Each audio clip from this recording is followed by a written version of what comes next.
Dear students, before starting the lesson, I would like you all to just imagine anywhere a cat inside the house could go.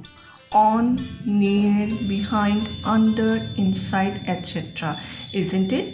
Now the words on, near, behind, under, inside is saying about the position of the cat. That's what a preposition is. A preposition to define is a word placed before a noun or a pronoun to show in what relation the person or thing denoted by it stands in regard to something else. অর্থাৎ preposition এবিধ bridge word, সংযোগ সাধনকাৰী শব্দ।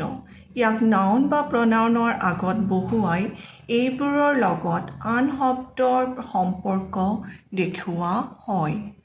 There are three kinds of prepositions: simple prepositions, compound prepositions, and phrase prepositions. Simple prepositions are like at, by, for, from, in, of, etc. Whereas compound prepositions are generally formed by prefixing a preposition, usually to with a noun, an adjective, or an adverb, about, above, across, along, amidst, among, amongst, around, etc. Phrase prepositions are group of words used with the force of a single preposition, that is, by dint of, along with, away from, for the sake of, on behalf of, in front of, etc. So today we will discuss about some simple use of common prepositions. For example, to Ram is going to the market. In this particular sentence, the preposition to is used. Why? Because it is saying that it is approaching. আমি যেতিয়া কিবা এটা বা কৰবালৈ approach কৰা বুজাওঁ তেতিয়া আমি to preposition use কৰোঁ। In, there is water in the bottle. তাৰ মানে water in the bottle বুলি কোৱা লগে কি হ'ল, কিবা বটলটো এটা বাউণ্ডাৰী হয়নে? সেই বাউণ্ডাৰীটোৰ ভিতৰত থকা যিকোনো বস্তু কিবা সোমাই পৰিলে তাক তেতিয়া আমি in preposition use কৰোঁ। আৰু in preposition আমি use কৰোঁ যেতিয়া আমি city, village, state, country, worldৰ বিষয়ে কওঁ। On, the book is on the table. The book is on the table means table is the open place, isn't it? So যেতিয়া open place ত আমি কিবা এটা ৰাখোঁ তেতিয়া আমি on ব্যৱহাৰ কৰোঁ। By, Ram is standing by the wall. তাৰ মানে ৰামে ৱালখনৰ parallelly stand থিয় হৈ আছে তেতিয়া আমি by preposition use কৰোঁ। With, two persons were standing with each other. Or I am writing with the red pen. এতিয়া আমি with preposition use কৰোঁ যেতিয়া আমি কিবা এটা বস্তু টাচ কৰিব পাৰোঁ। Like two persons were standing with each other.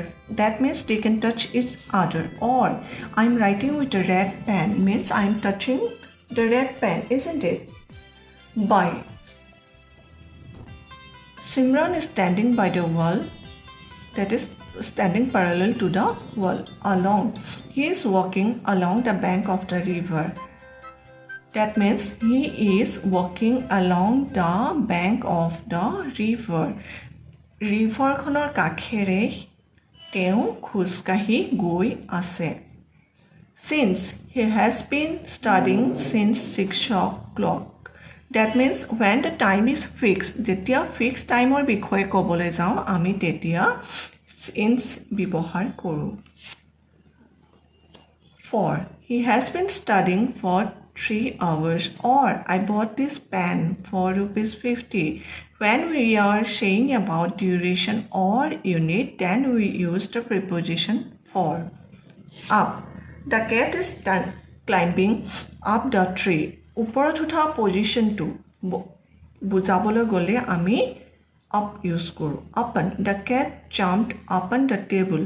অৰ্থাৎ জঁপিয়াই উঠি ওপৰত বহিল হয়নে the cat jumped up on the table মানে কেটটোৱে টেবুলখনৰ ওপৰত জঁপিয়াই উঠি তাত বহিল আপন বুলি কোৱাৰ লগে লগে আমি ওপৰত বহি পৰা পজিশ্যনটোলৈ মনত পেলালেই হ'ল over the cat jumped over the table তাৰ মানে দ্য কেট জাম্পড এতিয়া একেটা কথাই the cat jumped over the table তাৰ মানে তাত এইবাৰ বহি পৰা নাই মেকুৰীটোৱে টেবুলখনৰ ওপৰত বহা নাই ক্ৰছ কৰি গৈছে পাৰ হৈ গৈছে তেতিয়া আমি অ'ভাৰ ইউজ কৰোঁ till he did not go' to office till 10 AM 10টা বজালৈকে তেওঁ অফিচলৈ যোৱা নাই until I will wait until he comes যেতিয়ালৈকে তেওঁ নাহে মই ৱেইট কৰিম beside my house is beside his house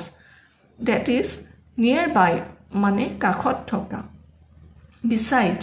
Besides Anita, I will teach everybody.